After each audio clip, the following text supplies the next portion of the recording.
Welcome, ladies and gentlemen, back to the 2024 International Mandela Effect Conference. Our next presenter, folks, is a really good friend of ours, of course, a team board member of the International Mandela Effect Conference. Our first board member, I believe, to speak this year. Congratulations. In this presentation, Christopher Anatra, I think I got it right. I've been practicing that for days. Explores the concept that this realm is part of a massive virtual reality holographic mind matrix game. Complex, which includes complex is right. That was a complex set of words. I'm kidding. Holographic mind matrix game complex, which includes millions of realms. If this is a game, how does it work? Who are the players in this game, and how are they allowed in? How can we make this adventure in consciousness the highest frequency and the greatest show where the impossible comes true? All the world is a stage, ladies and gentlemen, and our next actor to the stage is Christopher Anatra. Cherry, thank you, brother.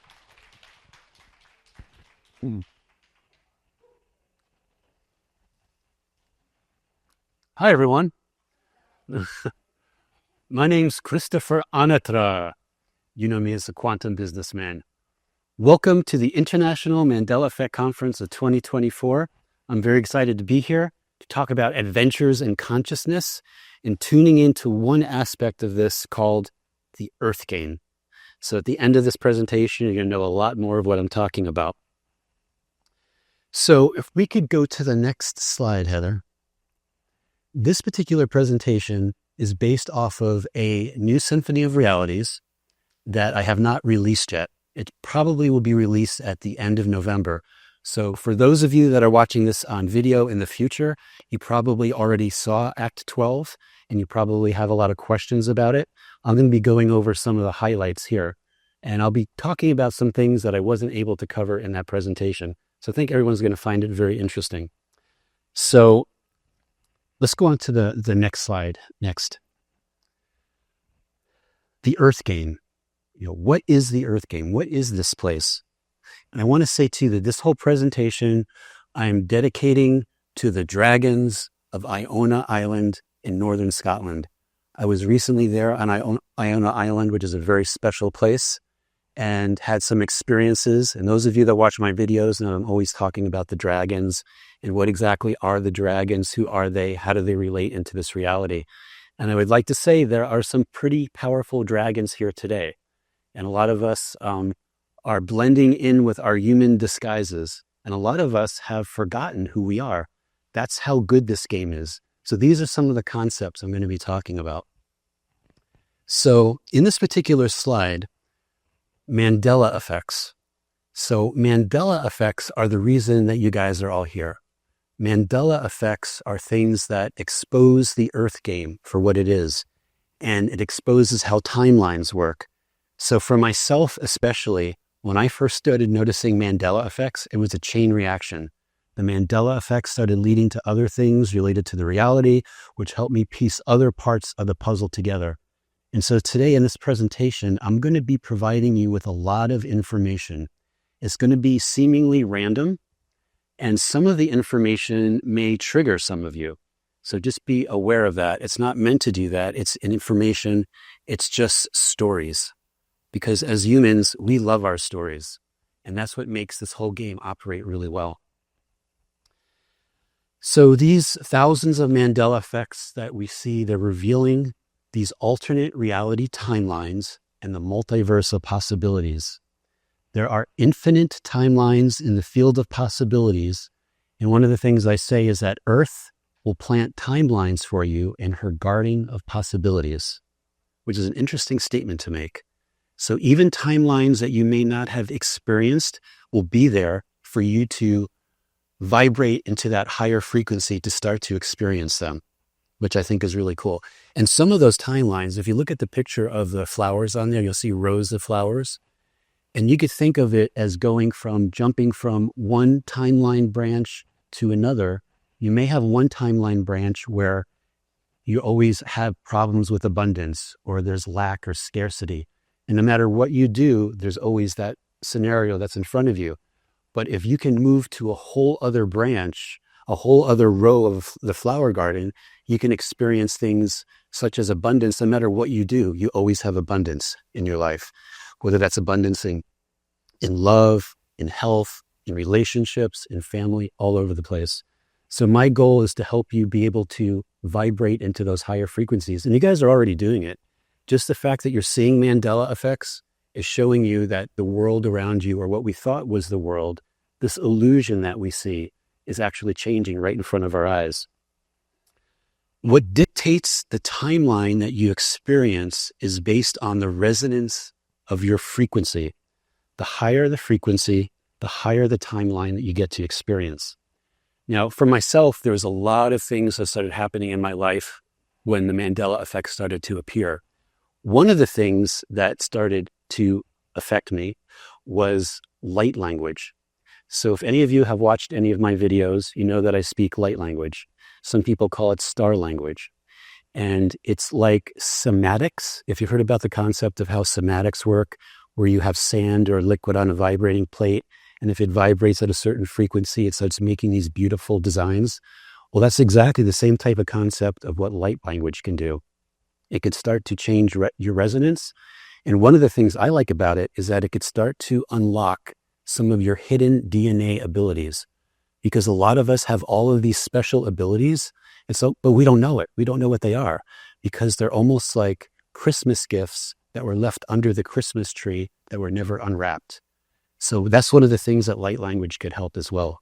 It's all about raising the frequency. And so to give you an example, some of you that don't know what light language is, I'm going to say a little bit of light language right now. And the purpose of it is to kind of set the space and help us all increase our frequency a little bit more. So here we go. What I do is I don't channel anything, just so you know. For myself, I don't channel. I open my heart and I let my higher self, my purest source connection, come in through my heart, and it just spills out using my mouth and my voice box and my tongue and my teeth to create those frequencies. So here we go. Now,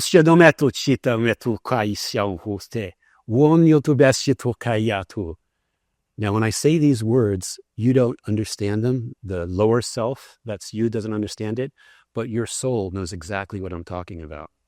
So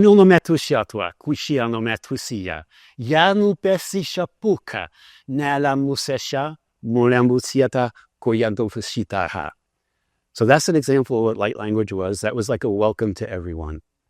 So welcome. And as we go through this presentation, I'm going to throw in some light language as I talk about different points and so forth. Mandela effects. What are they? I say that Mandela effects are like Easter eggs in a video game. They are hints and wonderful surprises that we have experienced a timeline shift. And that's what they are. And that's what starts to happen to us. As we start to experience these Mandela effects, we just want to see more and more and more. We become ultra observant of the reality, so that when we do shift to a higher timeline, a higher frequency, maybe it's 99.5% of the way it was before. But because we're becoming so observant of the reality, we start to pick up on these things, and it makes a big difference. So Heather, if you could go to the next slide. The Earth game. What are the possibilities? What is Earth? What is this place? So in the past, I've talked about the concept of a DNA farm. Could Earth be a type of farm? Could Earth be a school? Could Earth be a starship? Could Earth be a show, like the Truman Show? Could Earth be a playground? Could Earth be a prison? Could Earth be an intergalactic hub? And one of the things I wrote out here is a hypersphere.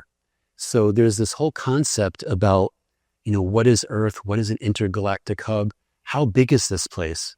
So there's the concept about, if you look at a 2D circle, you just see the circle, it's two-dimensional. 3D, it becomes a sphere.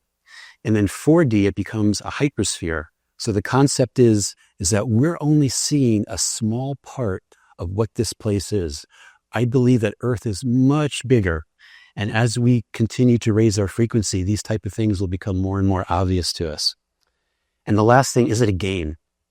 You know, I'm not trying to say like to cheapen the experience at all, but we're gamers, we're champion gamers, and we've come here for a purpose. And in this presentation, I'm going to really be focusing on the farm part, the DNA farm part, the show part, and mostly the game as well. So we'll do the next slide. What is Earth? Is it possible that Earth is a massive virtual reality holographic mind matrix game complex, an intergalactic hub made up of over 1 million realms? Now, I just said a lot right there. And what about all these realms? What does that mean? So when I tune into realms, I see fairy tale realms. I see heavenly realms. I see hell realms. I see, I had one experience. If anyone has ever seen an orb before, sometimes I would have orbs that would visit me at my home. And this one orb came in, and inside the orb was Batman. Like Batman? Like doesn't make any sense. And then tuning into that, Earth has created a realm like Gotham City. So if you wanted to play like Bruce Wayne and have that experience, you could have that. This is quite an amazing type concept. So all of these experiences that we can have, it's pretty interesting. And as we continue and we remember all of these realms we've experienced, some of us here are creators. We've actually created some of these realms ourselves. So our next slide talks about the concept of us being champion gamers. You were allowed into this realm if you are a champion. You had to win a certain amount of your other games to be able to get in here. So not only are you brave, but you understood the risks and you trained like a Navy SEAL before you got here. So you've got this, we've got this, as I help you remember what your mission is. So again, these are puzzle pieces. Everything that I say you don't have to agree with, but at least it might trigger some things inside of you, some knowingness. And over the upcoming days or weeks, there may be synchronicities where some of the things I talk about, you see linked to other things that are happening in your life. Okay, we'll go to the next slide. Game concept number 1, the lucid dream. So as children, we're all taught what this place is, but we never, for a lot of us, never really gave it a second thought of what this meant. So I'm going to illustrate what I'm saying by starting to sing a song. And if you guys know the words of this song, sing along with me, okay? Here it goes. Row, row, row your boat gently down the stream. Merrily, merrily, merrily, merrily, life is but a... There you go. Life is but a dream. You've been taught this since you were little, but we just never gave it that much thought about. You are co-creating this reality with other source players. You are dreaming this illusion. Everything is story in this illusion. So if you're dreaming it, where are you? Where are you possibly dreaming it? So I'm going to say some things that may or may not trigger you, but I'm going to say this. Is it possible that some of us, I'll give a number, like 144,000, are on a ship called the New Jerusalem in dreaming pods, dreaming this experience right now? Something to consider. The New Jerusalem. Okay, let's go to game concept number 2 on the next slide, the pineal gland. We see the world through the lens of our pineal gland at 60 frames per second. We only render what we observe. So just think about this. So if you rented a hotel room, you stayed in the room last night. Now think about that room. Does it actually exist right now? It exists if another source player were to go into that room. But until we go back there, I say that the room doesn't exist. And that's what happens. We render our environment as we see it. That's the way this dream works. It's something for you to consider. Your brain is the physical thing that renders the projection of your physical reality. Spirit projects inwards, And the brain receives and creates reality like a virtual reality headset. So our brain is like the controller. It's like that piece of the computer. It's actually projecting everything that we see together. Now, when you get a group like this together, amazing things start to happen. So even people that are watching this in the future on video, you'll be able to see, I believe, even more and more Mandela effects, but timeline changes, things appearing and disappearing out of your reality. All of these things that we call Mandela effects become more and more obvious to us. And the more we experience Mandela effects, we will experience them even more. I call them Mandela effect badges. So if you were to look at someone and bring up like an imaginary screen next to them, you could see like how many Mandela effect badges they have. Some of us may have thousands there. So, okay, game concept number 3, holographic. You are in a holographic universe constructed of light. It's called solid or hard light technology, which is composed of photons, which are vibrating sound waves.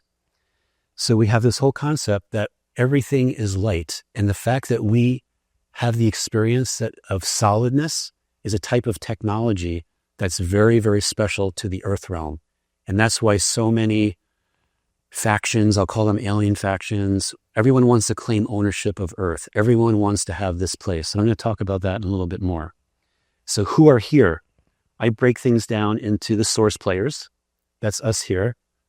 These are the players. We've entered the game on purpose. We know exactly, our higher selves, our spirit knows exactly what we're doing here. There's the concept of NPCs or non-player characters. And there are many, many more NPCs than source players. I put it at a number of 5,000 to 1. So for every source player, there are as many as 5,000 non-player characters.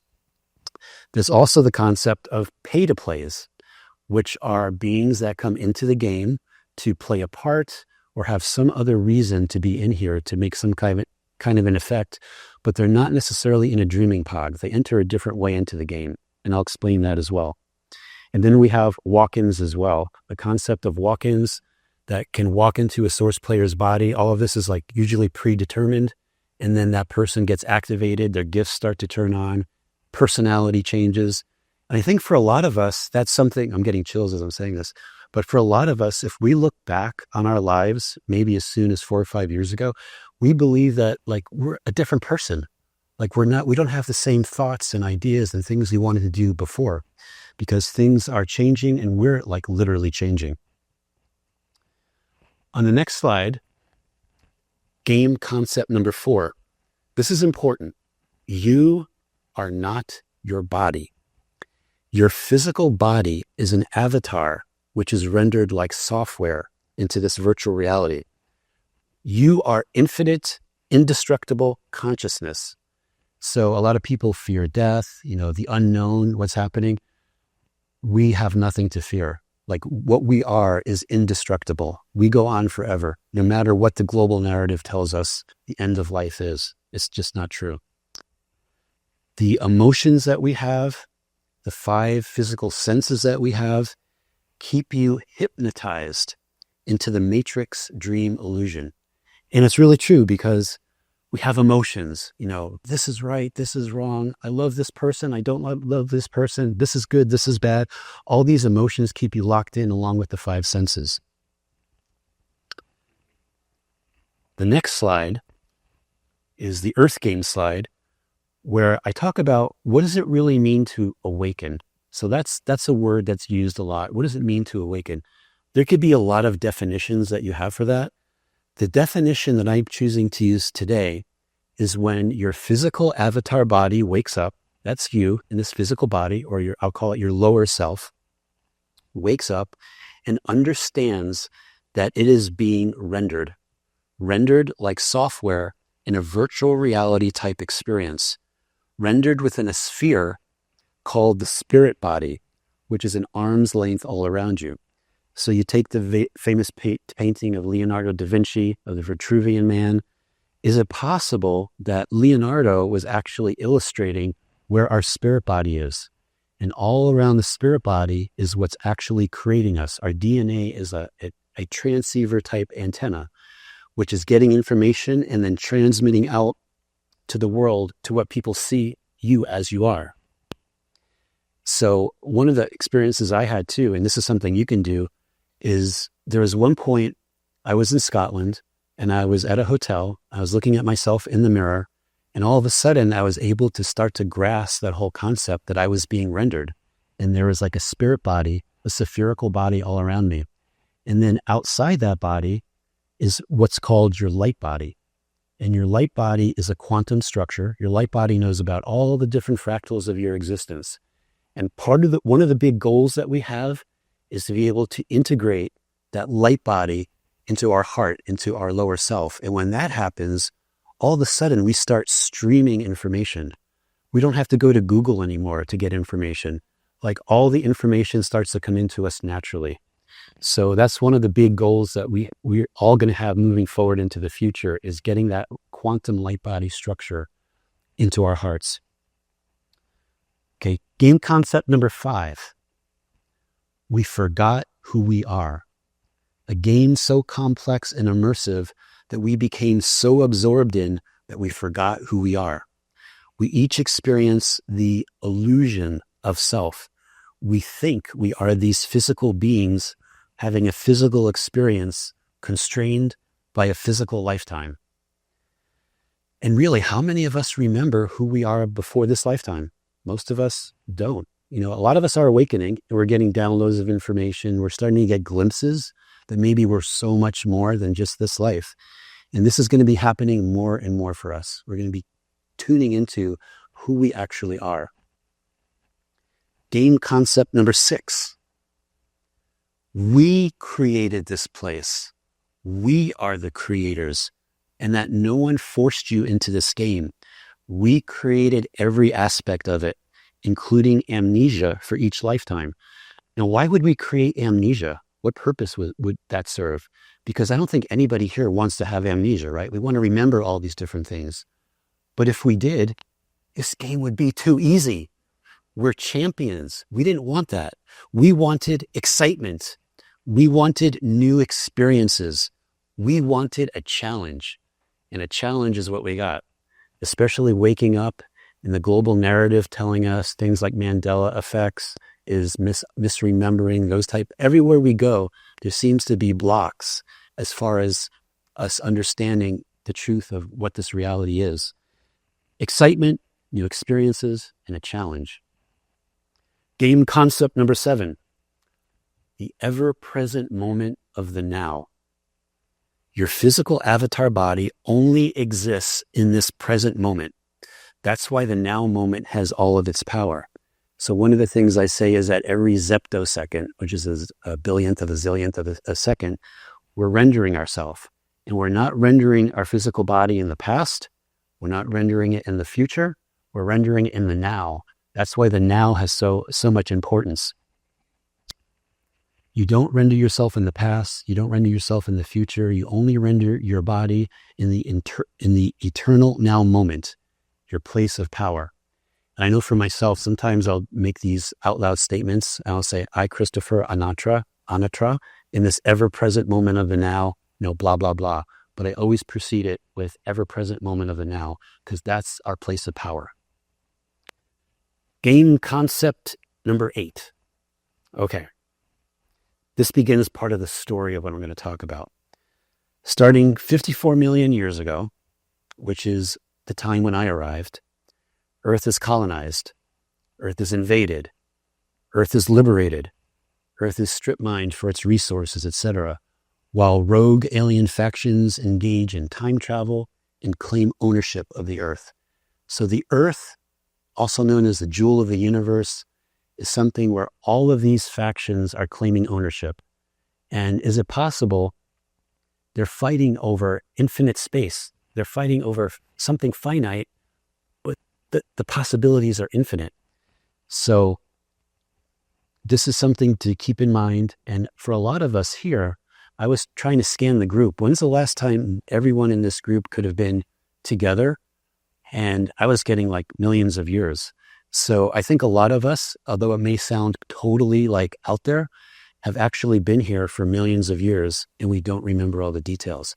Some of us may have just recently come in, so I'm not discounting that, but a lot of us have been here for a long time. Okay, let's go to Earth. Game concept number 9, the giant trees. Off-world empires rise and fall based on the ambrosia, life-extending elixir processed from the sap or the plant oils of the giant trees. So a lot of us may have heard of the concept of the earth having giant trees, almost like that movie Avatar, the trees that were there and how important they were to the planet and how they were cut down by humans. And it's the same concept as the spice, the sap, these plant oils, the same concept as the spice that's used in the Dune novels. He who controls the spice controls the universe. So the concept goes that these giant trees, they're cut down, they're superheated, and they're turned to stone like basalt.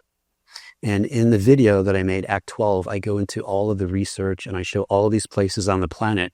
And there's literally hundreds of them that show all these locations where giant trees may have existed. It's quite interesting. And who cut down these giant trees and why were they turned to stone? Tuning into that too, it could have been a group called the Galactics. It could have been a way to stop wars and fights throughout the universe, because this magic type elixir was something that was highly fought after. And all of these things were causing issues. So these trees were eliminated from Earth. They were eliminated throughout the cosmos. But I have some good news. When I tune into it, I also see that a lot of these trees, there's a spot where the seeds have been preserved. They've been hidden away. So in the future, in a higher frequency Earth, we may actually see these special giant trees return. And I know that's something that'll make Earth very happy when that happens. Game concept number 10. The storyline continues.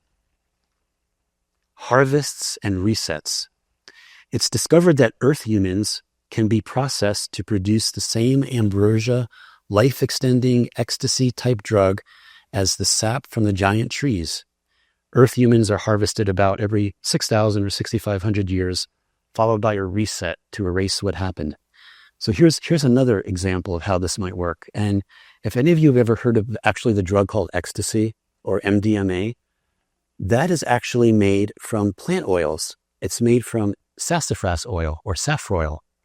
And it's processed, and it's actually, a lot of people don't realize it. It's made into the drug called ecstasy, and it gives people that experience where it opens their heart and they have different types of experiences. So what I'm saying is not out of the realm of possibilities. So keep that in mind. And in Act 12, I go into more details about how that works. Game concept number 11. War and peace.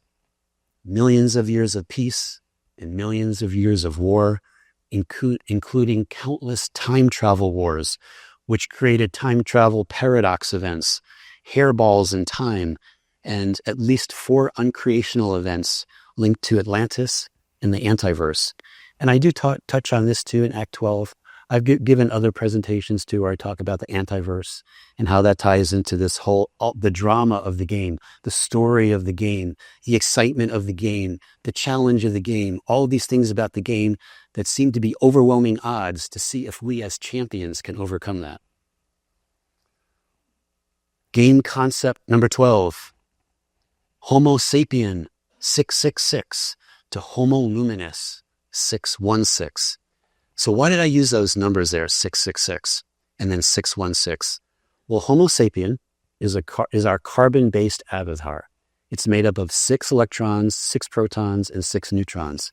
Therefore, that's how you get the 666. Homo luminous is a change to that. We leave our carbon-based avatar and we go to 6 electrons, 1 neutron, and 6 protons. Like the atomic structure of our body literally begins to change and will change. We've come back from the future to this specific time frame because this is the last generation of Christed DNA. So a lot of times people will hear the word Christ and they'll think of a particular person like Jesus Christ, example. I believe that Christ is a title. And for a lot of us, we have remnants of this Christ DNA inside of us, which is going to ignite the spark into this next level. And we chose this particular generation because after this generation, it was just too diluted. This is a generation where we had to make these things happen. We're doing something that has never been accomplished in the history of, I say the universe here, but really in the history of creation. Going from actually just being in this place is amazing to begin with, even with a carbon-based body. And then to go to the Homo luminous is something that's never been done before. So we are on the cusp of something amazing. And I believe this whole transfer of going from Homo sapien to Homo luminous is most likely to be completed around 2030. So keep this in mind too. You might begin to see other clues about how this works. Because our DNA is like a supersonic hot rod car with all of its potentials. That's why Earth has been fought over and claimed by these off-world empires. So our DNA going from a double helix to 12 strands is going to change everything. We've really been restricted about who we are. And then as those blocks get taken off of us, watch out world, here we come. Game concept number 13. Your mission. Your mission, incarnate into the mind-controlled human population. Not an easy task. Then with all odds against you, awaken, specifically now in this time frame, and shine your light, your brilliance to help others awaken. If you're a dragon, your light is your dragon's breath. Shine your light, shine your brilliance, because you know what happens? It's contagious. And sometimes we don't have to say anything. We could just walk into a crowd of people with our light shining, and all of a sudden, blip, another light turns on. Blip, another light turns on. And that's what's happening now.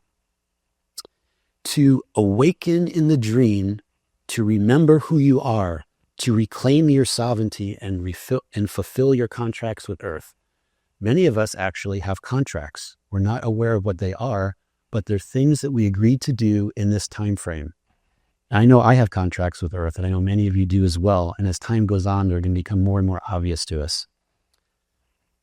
Dolores Cannon referred to us as the volunteers. You may have heard that term before. There's a book called Bringers of the Dawn by Barbara Marciniak, I believe is her name. She called us the family of light. And when you read a book like Bringers of the Dawn, which was written in the 1990s, I think it has more application to us now than it did in the 90s. Game concept number 14, your mission.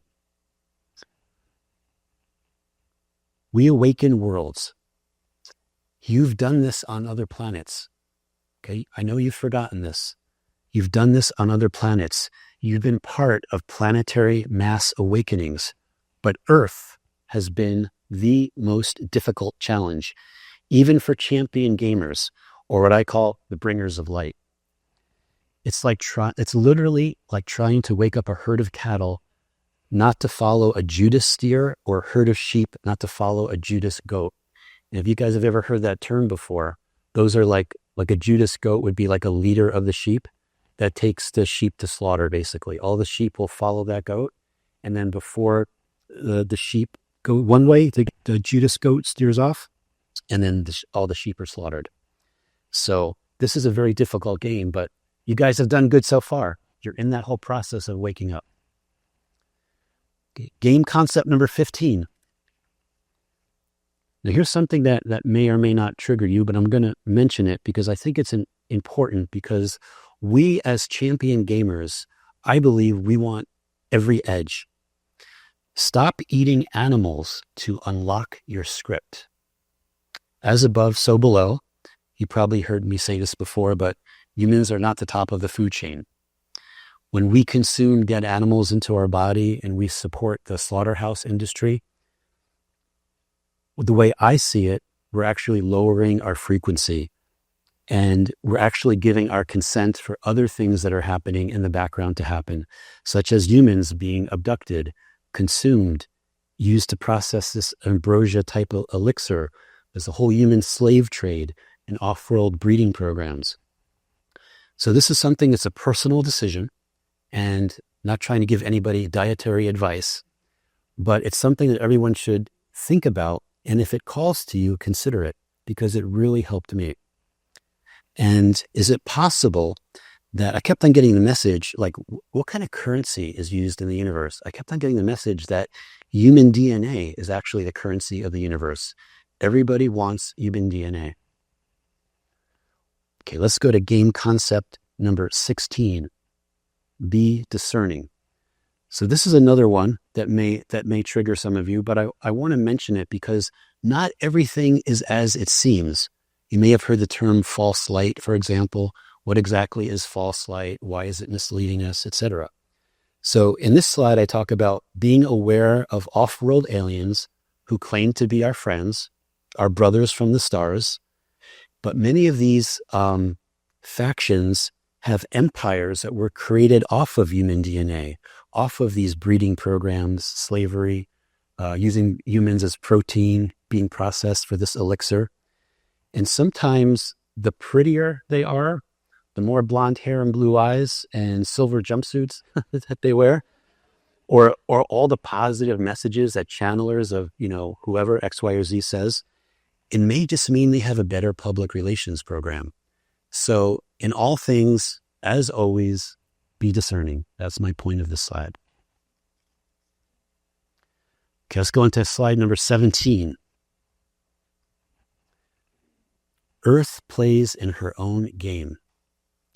So that's one of the things that I also talk about as well. If this is a type of game, Earth herself, will she come into the game and play a part? And when I tune into it, there's at least two personalities that I've tuned into that she's played the part of. One is Lisa Giardini of Florence, Italy. We know as the Mona Lisa. Now, back in my old timeline, not only did the Mona Lisa not smile, but we didn't know who she was. We didn't know what her real name was. We didn't know any details about her. Now we know who her husband was. He was a silk trader. She had 6 children. There's actually walking tours in Florence you can take to go to all the places where the Mona Lisa would have been. And you might ask yourself, why do all these people go to the Louvre to see this little picture of Mona Lisa? You'll see crowds at the Louvre just waiting to see that. Is there some kind of a knowing where we know that that's our mother? And also when I tune into it as well, Da Vinci actually encoded that painting with magic. So it's emitting a little bit of magic so people can feel the magic coming out of it. Another part that Earth played, by the way, sometimes I've heard it said that Earth overplays her parts. So she may have been here a lot more than what I'm saying here. Pauline Bonaparte. I don't know if anyone's ever heard of Pauline Bonaparte. And actually now in this timeline, Napoleon has a huge family. And Pauline is one of his younger sisters. And when I was tuning into it, Pauline Bonaparte, very, very interesting personality. They should make a movie about her. But everyone loved her. She had this charismatic personality. Men, women were all attracted to her. She was able to do all these things to help her brother. And there was a statue that she had commissioned called Venus Victrix, which is a marble sculpture of Pauline Bonaparte. And it leads you down the path where we talk about goddesses and gods and goddesses and that type of thing. Is it possible that Earth played the part of Venus? That's the Roman part of her. So something to consider.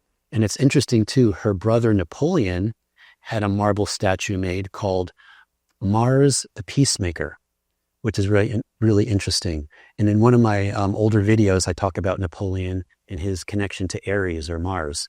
So we're always getting clues as to what people's secret identities are if we're there to kind of tune into the details. Okay, game concept number 18. The holodeck versus dream pods. Okay, so entities, pay-to-plays, the archons, some people call them the keepers of the matrix, even our star family who can enter and become our trusted pet, enter through a type of holodeck experience. So we've been, if you watch Star Trek and some other shows, you've already been exposed to the concept of what a holodeck is. So imagine if it's possible that these other beings can walk into this reality, or if the archons want to see for themselves what's actually happening, they can actually come into this reality through a type of holodeck experience. And when it comes to our pets, because at some point the game was sealed, all the source players were here, the 144,000 were here, the game was sealed. But let's say there's a member of our star family that wants to come in and help. So they have certain options. One of the options is they could come in as an animal or as a pet, and we would find them. They would make sure that we would find them, and they would become our best friend. They would give us unconditional love. They would give us support in ways that another human being could never achieve for us. So this whole concept of the holodeck and how beings come in here, it begins to make, you're kind of setting the scene for a big sci-fi adventure. That's really what this place is. And as time goes on, we're going to get a lot more science fiction, or what we call science fiction is going to be, we're going to see it's not really that fictional. Okay, let's go on to game concept number 19. Higher self trading. Just like gamers in a modern day video game, players can trade abilities and inventory. Now, abilities that you have are not given away. It's not like I'm trading one ability for another. You trade the blueprints. So let's say you have 500 blueprints for abundance, and you have 100 blueprints related to the third eye, and someone else has blueprints related to the inner child or expanding your heart. You could actually trade those things. And when we have groups like this together, our higher selves are actually we're all trading with each other. We're all gaining abilities. So when we get together like this, not only are we jumping timelines, but we're walking away with more abilities. Whether those abilities when they get turned on is another matter, but you get the blueprints, and at the right time, those things will start to come into effect. So related to the higher self trading, I'm going to say a little bit of light language to help intensify that for everyone so we could do the maximum amount of trading, because I'm pretty sure that's what we all want to do. We all want to improve. So this light language is to help with our trading that's going on right now. Washano petehesukuyina, wala mushitiki, manu malatu shedama, posolamashita, minti anomasuku, sa yutushini anoma. Daniel tupishi, tabotuya, pashat machkapaya, kish, grualiantia, toriaptobushabakuyamnumiki, sa no pushidiamatu bisha, mantubiano pakuisha, nalala tata, moyadosh, matushita aisha. Now, some of you are trading to speak light language. So you may, after this, after we meet here, there might be something that happens in your life where all of a sudden you start saying something that you're not expecting to. You might be meditating or have a quiet moment. I know for me, my light language kicked in when I had like some emotional trauma going on in my life. I was having basically an emotional breakdown. I was remembering all of these past lives that I had and how the system would erase them because I would do things. And I say, send them to the land of the forgotten. So you have a timeline, you did something important for the planet, and the Matrix was like, no, we're not going to allow that. Or the non-human entities that were in control of the Matrix can write you out. So that whole concept is something to consider too, because a lot of you may not remember me, but there are versions of you where we've done things together and those timelines were set aside. And now we're back. We're together again, and all these things are going to start to gel and come together. So you've got the whole higher self trading. And by the way, too, when you start to speak light language, it'll come on spontaneously. Put your ego to the side, just let it flow. And sometimes, people write symbols because light language isn't just speaking, it's like symbols as well. It's also like body movements. There'll be sometimes, when I'm like at home by myself, all of a sudden I just start like doing all the movements and doing the light language with it. And sometimes I feel there are beings around me and they want me to talk to them. So I'll just start talking in light language. And these are things too, we're also, not only are we communicating, we're actually activating our own DNA. To keep all these things together. I think light language is important, especially because of the English language and how a lot of it is spell casting. Like we say a word, but we don't mean that word to actually be what it means. That's why I'm hearing more and more people, instead of saying good morning, they're saying grand rising, because the word morning, you do that at a funeral. You're telling people, have a good day of like weeping all day, but we don't want that, right?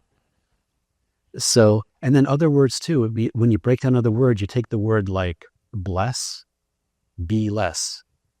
So if you say bless you, are you saying be less than you? So those type of things. Or you take the word slaughterhouse, for example. You take the S off and you get laughter or laughter house.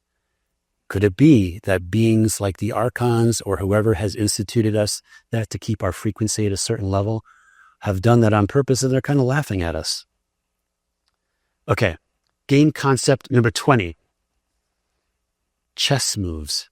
And I talk about chess moves as well, a lot of my videos, where basically one faction makes a move, and that allows another faction to make a counter move, just like you're playing a chess game.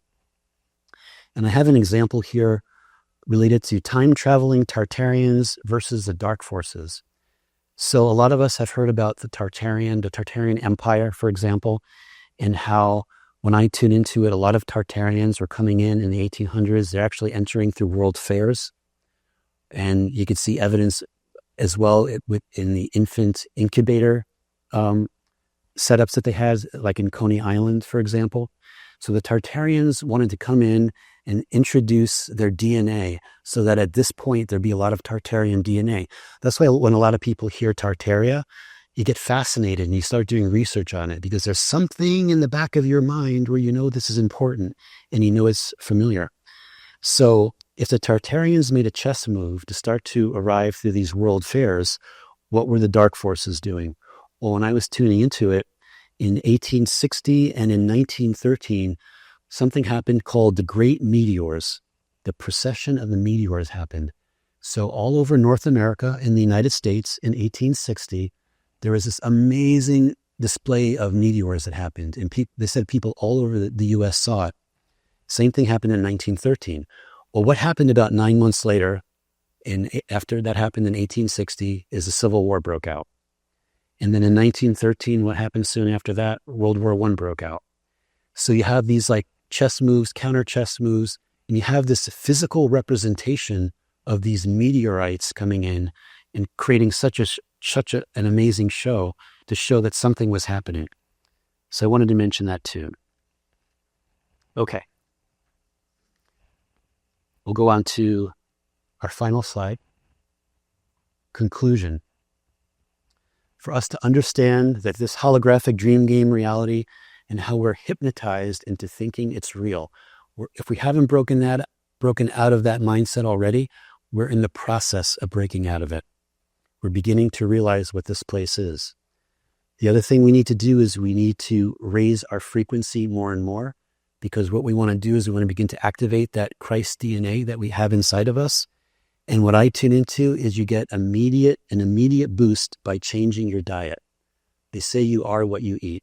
So if you're eating frightened herd animals, that's what you start to become. And that's what a lot of what happens here. You also want to remove distortions. So anything that triggers you, you can view as a distortion. Anything that makes you upset is a distortion. And when you can remove those distortions out of your field, it gives more room for your higher self to come in and activate these gifts that you have. Allow your higher self, your pure source connection, to guide you and integrate your light body, which is that quantum structure which manages all versions of you throughout the multiverse. So is there anything specific you need to do? The way I see it is that when you start to raise your frequency, all of a sudden these things just start to happen. The synchronicities appear. The synchronicities start to go off the charts. You start to meet people that you had never thought you'd meet before. You have friends that start to fall away, and while new friends start to appear into your life. And what this time is now, it's a time for healing. So a lot of what I said might have been considered like dark or triggering, but for us to get to the next level, what we want to do is get to that phase where we can heal. We can understand that we're in this new era of light. We have all this light coming onto the planet. whether it's from the sun or other cosmic energy coming in from the galactic central sun or the universal central sun. We have all this light coming in. And what happens when all this light comes in? It exposes the darkness. So whether it's conspiracy theories that we find to be true, or anything related to these off-world alien factions that we thought were our friends that may not be, although we do have a lot of friends, they may not advertise themselves, but they're there. So we do have a lot of support behind the scenes. And we need to have all these things happen for us to successfully navigate to the higher timelines, to get to the golden age, which is what we all want to do. So thank you, everyone, for listening to the possibilities of what the Earth Game is. Thank you. Ladies and gentlemen, Christopher Anatra.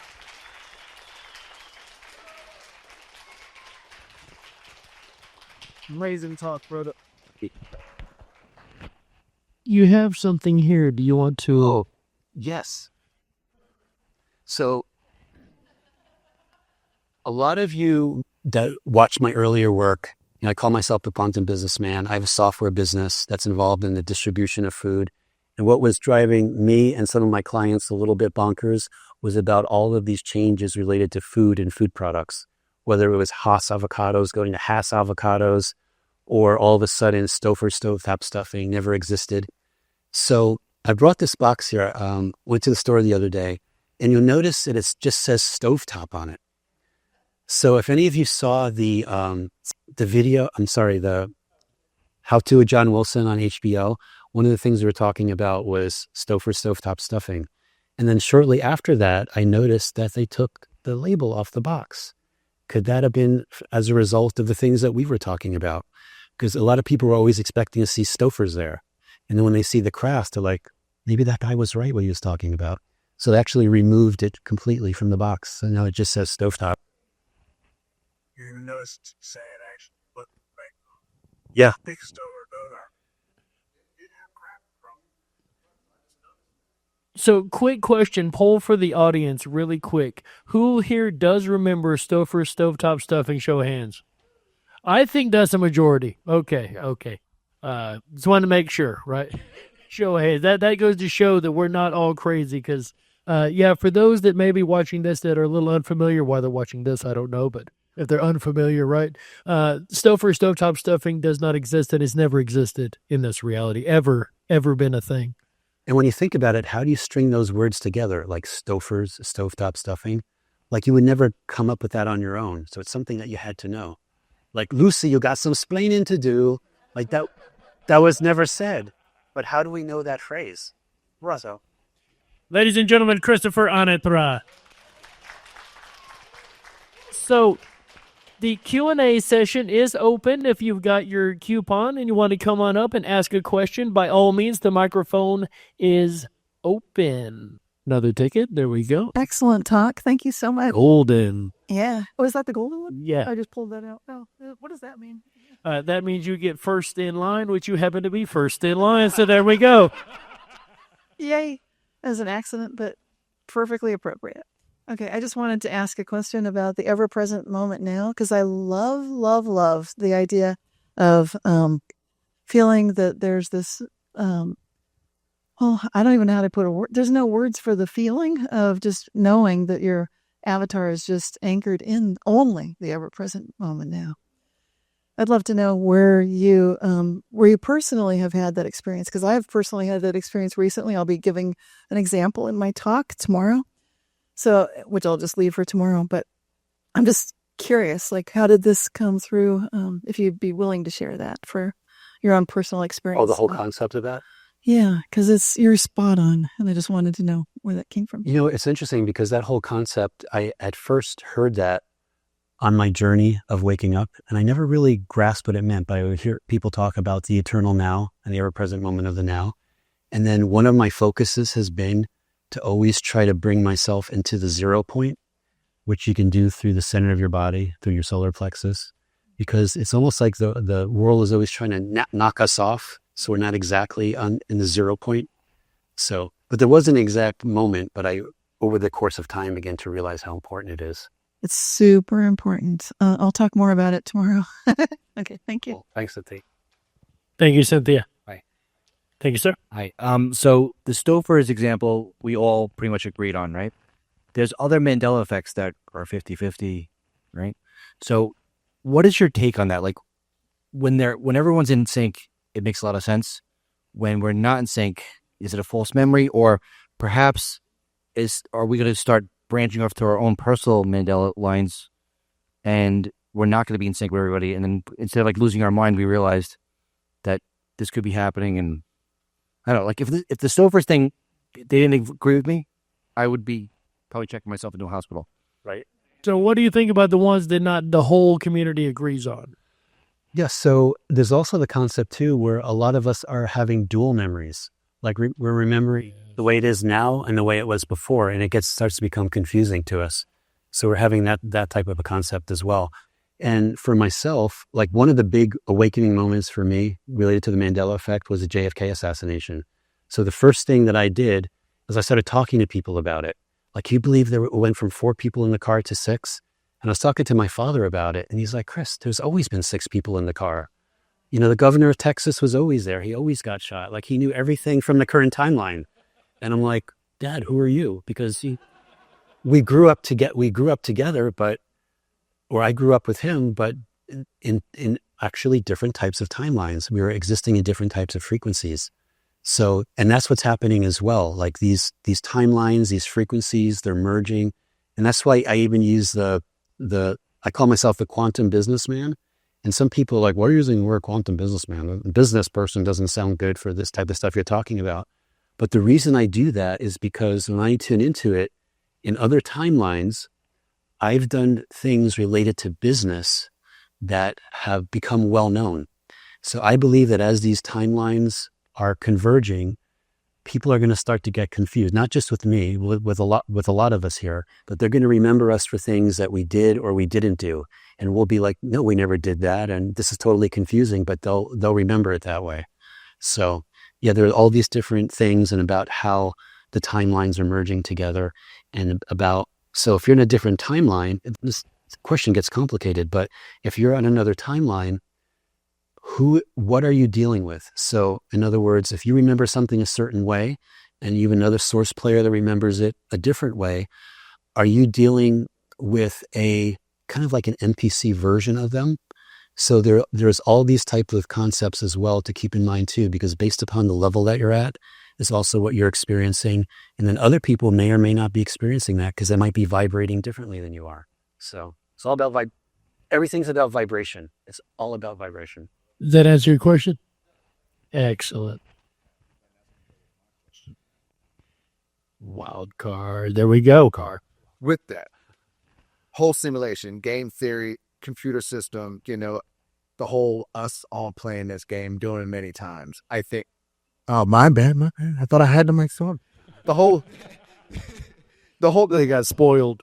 The whole game theory, the whole simulation, the game theory. I love the video game theory. It's something that I should talk more of, but the video game theory, I think with this Mandela Effect, what do you think about maybe every time we grow up or we amplify or maybe the update of the system? Because these days, every computer game, every video game, you have your upgrade. You always have an update that you got to don't forget the hot fix. Oh, yeah. Oh, my gosh. You don't even know.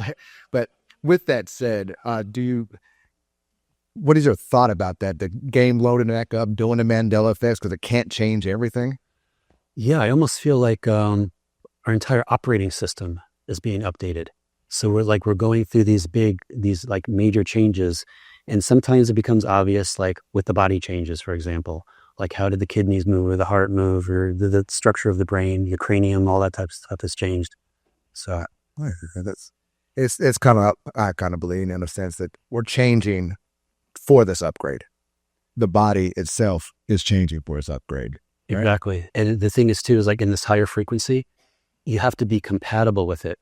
So if you like Android version 2 and you're supposed to have Android version 20 to run a certain app, the version 2 of Android's not going to work. So we're actually like going through this, like our bodies are literally restructuring. That's why we're getting like these weird ascension pains and symptoms that the people are going through, ringing in the ears, all those type of things. So I'm not sure what crazy that makes sense. Nope. I mean, for some of us, the jury's still out, but